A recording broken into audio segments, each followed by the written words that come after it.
Hi friends, ಎಲ್ಲರಿಗೂ ನಮಸ್ಕಾರ. Welcome to ಸಂತೃಪ್ತಿ ಕಿಚನ್. ನಾನಿವತ್ತು ಒಂದು ರುಚಿಯಾಗಿರುವಂತಹ ಹಾಗೆ ಸಾಂಪ್ರದಾಯಿಕವಾಗಿರುವಂತಹ ಒಂದು ಹಳೇ ಕಾಲದ ತಿಂಡಿಯ ರೆಸಿಪಿ ಜೊತೆ ಬಂದಿದ್ದೀನಿ. ಇದು ನುಚ್ಚಿನುಂಡೆ. ನುಚ್ಚಿನುಂಡೆ ತುಂಬ ರುಚಿಯಾಗಿರುತ್ತೆ, ಹಾಗೆ ಮಾಡೋದು ಸಹ ತುಂಬ ಸುಲಭ. ಇದೊಂದು ಹಳೇ ಕಾಲದ ತಿಂಡಿ ಅಂತ ಹೇಳ್ಬೋದು. ಈ ನುಚ್ಚಿನುಂಡೆ ರೆಸಿಪಿಯನ್ನು ಹೇಗೆ ಮಾಡಿದ್ದೀನಿ ಅಂತ ನೋಡೋದಕ್ಕೂ ಮುಂಚೆ ಯಾರೆಲ್ಲ ನನ್ನ ಚಾನಲ್ಗೆ ಹೊಸಬ್ರಾಗಿದ್ದರೆ ಪ್ಲೀಸ್ ನನ್ನ ಚಾನಲ್ನ ಸಬ್ಸ್ಕ್ರೈಬ್ ಮಾಡಿ, ಪಕ್ಕದಲ್ಲಿರೋ ಬೆಲ್ ಐಕಾನ್ನ ಕ್ಲಿಕ್ ಮಾಡಿ. ಬನ್ನಿ ಇದನ್ನು ಹೇಗೆ ಮಾಡೋದು ಅಂತ ನೋಡ್ಕೊಂಡು ಬರೋಣ.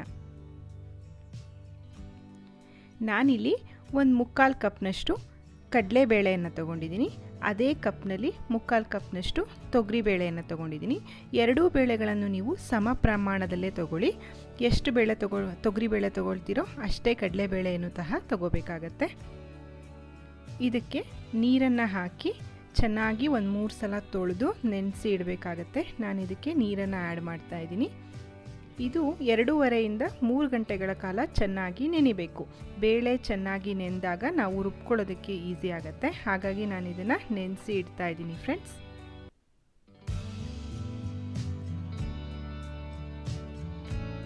ಅಷ್ಟರಲ್ಲಿ ನಾನು ಇಲ್ಲಿ ಇದಕ್ಕೆ ಮಸಾಲೆನ ರೆಡಿ ಮಾಡ್ಕೊಳ್ಳೋಣ. ನಾನಿಲ್ಲಿ 1 ಹಿಡಿಯಷ್ಟು ಸಣ್ಣದಾಗಿ ಹೆಚ್ಚಿರುವಂತಹ ಸಬ್ಬಸಿಗೆ ಸೊಪ್ಪನ್ನು ತೊಗೊಂಡಿದ್ದೀನಿ. 2 ಚಮಚ ಜೀರಿಗೆಯನ್ನು ತೊಗೊಂಡಿದ್ದೀನಿ. ಸಣ್ಣದಾಗಿ ಹೆಚ್ಚಿರುವಂತಹ ಕೊತ್ತಂಬರಿ ಸೊಪ್ಪು, ಒಂದು ಅರ್ಧ ಚಮಚದಷ್ಟು ಇಂಗು, ಹಾಗೆ ಹೆಚ್ಚಿರುವಂತಹ ಕರಿಬೇವಿನ ಸೊಪ್ಪು. ನಾನಿಲ್ಲಿ ಹಸಿಮೆಣಸಿನಕಾಯಿನ ಸಣ್ಣದಾಗಿ ಪೇಸ್ಟ್ ಮಾಡ್ಕೊಂಡಿದ್ದೀನಿ. ಒಂದು 5 to 6 ಹಸಿಮೆಣಸಿನಕಾಯಿನ ನುಣ್ಣಗೆ ಪೇಸ್ಟ್ ಮಾಡ್ಕೊಳ್ಳಿ. ಯಾಕೆ ಅಂದರೆ ಹೆಚ್ಚಿ ಹಾಕಿದ್ರೆ ಬಾಯಿಗೆ ಸಿಗತ್ತೆ ಅಂತ.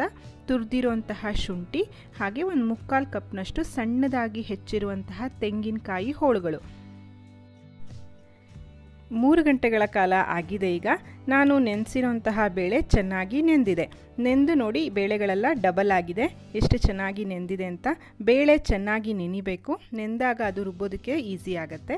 ಮೊದಲಿಗೆ ಬೇಳೆಯಲ್ಲಿರುವಂತಹ ನೀರನ್ನೆಲ್ಲ ತೆಕ್ಕೊಂಡು ಬಿಡೋಣ. ನೀರಿನ ಅಂಶ ಇಲ್ಲದಿರೋ ಥರ ನಾನು ಈ ರೀತಿ ಸೋಸಿ ಇಟ್ಕೊಳ್ತಾ ಇದ್ದೀನಿ.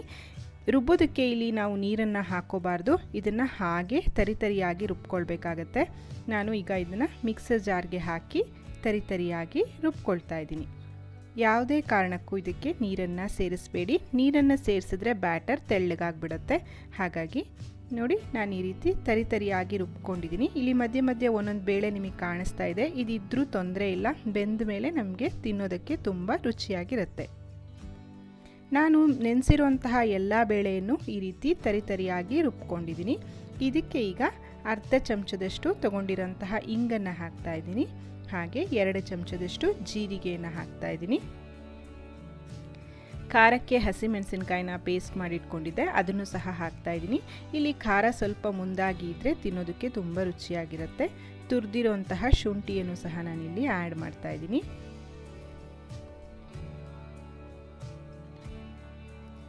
ಹಾಗೆ ಕರಿಬೇವಿನ ಸೊಪ್ಪನ್ನು ಹಾಕ್ತಾ ಇದ್ದೀನಿ. ಕರಿಬೇವು, ಕೊತ್ತಂಬರಿ ಎಲ್ಲ ಹಾಕೋದ್ರಿಂದ ಇದೊಂದು ತುಂಬ ಒಳ್ಳೆ ಫ್ಲೇವರ್ನ ಕೊಡುತ್ತೆ. ಹಾಗಾಗಿ ನೀವು ಕರಿಬೇವು, ಕೊತ್ತಂಬರಿನ ಯಾವುದನ್ನು ಸ್ಕಿಪ್ ಮಾಡಬೇಡಿ. ಇಲ್ಲಿ ಬೇಕಾಗತ್ತೆ, ಹಾಕಲೇಬೇಕಾಗತ್ತೆ. ಸಣ್ಣದಾಗಿ ಹೆಚ್ಚಿರುವಂತಹ ಕೊತ್ತಂಬರಿ, ಹಾಗೆ ಸಬ್ಬಸಿಗೆ ಸೊಪ್ಪನ್ನು ಸಹ ನಾನು ಚೆನ್ನಾಗಿ ತೊಳೆದು ಸಣ್ಣದಾಗಿ ಹೆಚ್ಚಿಟ್ಕೊಂಡಿದ್ದೀನಿ. ಇಲ್ಲಿ ಸಣ್ಣದಾಗಿ ಹೆಚ್ಚಿರುವಂತಹ ತೆಂಗಿನಕಾಯಿಯ ಹೋಳುಗಳನ್ನು ನಾನು ಆ್ಯಡ್ ಮಾಡ್ತಾ ಇದ್ದೀನಿ. ತೆಂಗಿನಕಾಯಿ ತುರಿನೂ ಸಹ ಕೆಲವೊಬ್ಬರು ಹಾಕ್ತಾರೆ, ಬಟ್ ತುರಿ ಹಾಕೋದ್ರಿಂದ ಅಷ್ಟು ಚೆನ್ನಾಗಾಗಲ್ಲ. ಹೋಳು ಹಾಕಿದ್ರೆ ತಿನ್ನುವಾಗ ಮಧ್ಯ ಮಧ್ಯ ಬಾಯಿಗೆ ಸಿಗೋದ್ರಿಂದ ತುಂಬ ರುಚಿಯಾಗಿ ಇರುತ್ತೆ. ರುಚಿಗೆ ತಕ್ಕಷ್ಟು ಉಪ್ಪನ್ನು ಹಾಕಿಬಿಟ್ಟು ನಾವು ಇದನ್ನು ನಿಧಾನಕ್ಕೆ ಕಲಿಸ್ಕೊಳ್ಳೋಣ. ಸಬ್ಬಸಿಗೆ ಸೊಪ್ಪಲ್ಲೂ ಸಹ ಒಂದು ಯುನೀಕ್ ಆಗಿರುವಂತಹ ಫ್ಲೇವರ್ ಇರುತ್ತೆ. ಅದರಿಂದ ಸಬ್ಬಸಿಗೆ ಸೊಪ್ಪು ನುಚ್ಚಿನುಂಡೆಗೆ ತುಂಬ ರುಚಿಯಾಗಿರುತ್ತೆ. ಸಬ್ಬಸಿಗೆ ಸೊಪ್ಪಿನ ಜೊತೆಗೆ ನೀವು ಪುದೀನ ಸೊಪ್ಪನ್ನು ಸಹ ಇಲ್ಲಿ ಆ್ಯಡ್ ಮಾಡ್ಕೊಳ್ಬೋದು. ನೋಡಿ, ನಾನು ಇದನ್ನು ಕಲಿಸುವಾಗ ಯಾವುದೇ ರೀತಿ ನೀರನ್ನು ಹಾಕ್ತಾ ಇಲ್ಲ. ನೆನೆಸಿರುವಂತಹ ಬೇಳೆ ಆಗಿರೋದ್ರಿಂದ ಇದರಲ್ಲೇ ಮಾಯ್ಶ್ಚರ್ ಕಂಟೆಂಟ್ ಇರೋದ್ರಿಂದ ಇದೇ ನೀರಿನ ಅಂಶ ಸಾಕಾಗತ್ತೆ. ನೋಡಿ, ನಾನು ಈ ರೀತಿ ಕಲಸಿ ಇಟ್ಕೊಂಡಿದ್ದೀನಿ. ಈಗ ಸ್ವಲ್ಪ ಪ್ರಮಾಣದ ಹಿಟ್ಟನ್ನು ತಗೊಂಡು ಮೀಡಿಯಮ್ ಗಾತ್ರದಲ್ಲಿ ನಾವು ಈ ರೀತಿ ಉಂಡೆಗಳನ್ನು ಕಟ್ಕೊಳ್ಬೇಕಾಗತ್ತೆ. ನುಚ್ಚಿನುಂಡೆಯನ್ನು ರೌಂಡಾಗಿ ಕಟ್ಟೋದಿಲ್ಲ, ಈ ರೀತಿ ಓವಲ್ ಶೇಪ್ನಲ್ಲಿ ಇದನ್ನು ಕಟ್ಕೋಬೇಕಾಗತ್ತೆ. ತುಂಬ ದೊಡ್ಡದು ಅಲ್ಲ, ತುಂಬ ಚಿಕ್ಕದು ಅಲ್ಲ. ಈ ರೀತಿ ಉಂಡೆಗಳನ್ನು ಕಟ್ಕೊಳ್ಳಿ. ಆವಾಗ ಚೆನ್ನಾಗಿ ಅದು ಬೇಯುತ್ತೆ ಸಹ, ಮತ್ತು ನೋಡೋದಕ್ಕೂ ತುಂಬ ಚೆನ್ನಾಗಿರುತ್ತೆ. ನಾನು ಈ ರೀತಿ ಓವಲ್ ಶೇಪ್ನಲ್ಲಿ ಇದನ್ನು ಕಟ್ಕೊಂಡಿದ್ದೀನಿ.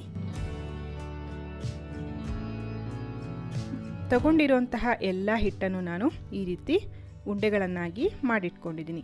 ನೋಡಿ ಎಷ್ಟು ಚೆನ್ನಾಗಿದೆ ನೋಡೋದಕ್ಕೆ ಅಂತ. ಹಾಗೆ ಇದು ತಿನ್ನೋದಕ್ಕೂ ಸಹ ತುಂಬ ರುಚಿಯಾಗಿ ಇರುತ್ತೆ.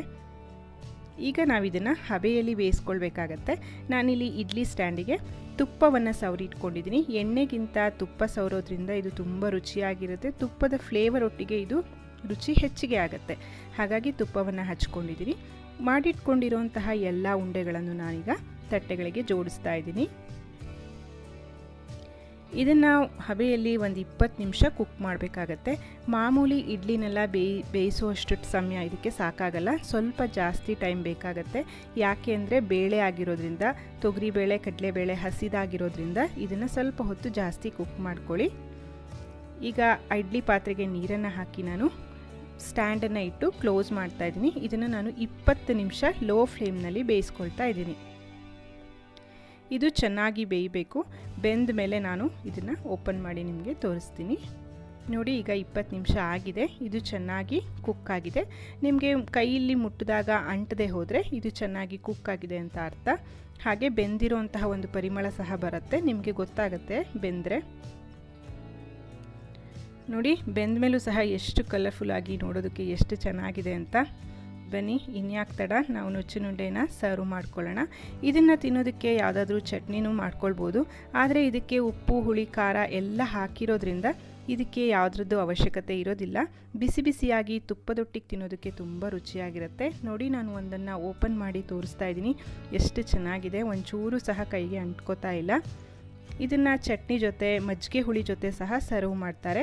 ಆದರೆ ನಮ್ಮನೇಲಿ ಇದಕ್ಕೆ ತುಪ್ಪನ ತುಂಬ ಇಷ್ಟಪಡ್ತಾರೆ. ಹಾಗಾಗಿ ನಾನಿಲ್ಲಿ ತುಪ್ಪದೊಟ್ಟಿಗೆ ಇದನ್ನು ಸರ್ವ್ ಮಾಡ್ತಾ ಇದ್ದೀನಿ. ಸಬ್ಬಸಿಗೆ ಸೊಪ್ಪಿನ ಪರಿಮಳದೊಂದಿಗೆ ರುಚಿಯಾಗಿರುವಂತಹ ನುಚ್ಚಿನುಂಡೆ ತಯಾರಾಗಿದೆ. ಮಳೆಗಾಲ ಶುರುವಾಗ್ತಾ ಇದೆ. ಸಂಜೆ ಹೊತ್ತು ಬಿಸಿ ಬಿಸಿಯಾಗಿ ಖಾರವಾಗಿ ಏನಾದರೂ ತಿನ್ನಬೇಕು ಅಂತ ಅನಿಸಿದ್ರೆ ಖಂಡಿತ ಈ ನುಚ್ಚಿನುಂಡೆಯನ್ನು ಟ್ರೈ ಮಾಡಿ ನೋಡಿ. ಈ ತಿಂಡಿಯ ಮುಂದೆ ಯಾವ ಪಿಜ್ಜಾ ಬರ್ಗರ್ ಸಹ ನಮಗೆ ರುಚಿ ಅನಿಸೋದಿಲ್ಲ. ಇದೊಂದು ಸಾಂಪ್ರದಾಯಿಕವಾಗಿರುವಂತಹ ರುಚಿ. ಈ ವಿಡಿಯೋ ನಿಮಗೆ ಇಷ್ಟ ಆಗಿದ್ದರೆ ದಯವಿಟ್ಟು ಒಂದು ಲೈಕ್ ಮಾಡಿ. ಈ ವಿಡಿಯೋವನ್ನು ನಿಮ್ಮ ಫ್ರೆಂಡ್ಸ್ ಆ್ಯಂಡ್ ಫ್ಯಾಮಿಲಿ ಜೊತೆ ಶೇರ್ ಮಾಡಿ. ರುಚಿಯಾದ ಅಡುಗೆಗಳಿಗಾಗಿ ಸಂತೃಪ್ತಿ ಕಿಚನ್ಗೆ ಭೇಟಿ ಕೊಡಿ. Thank you for watching. Thank you.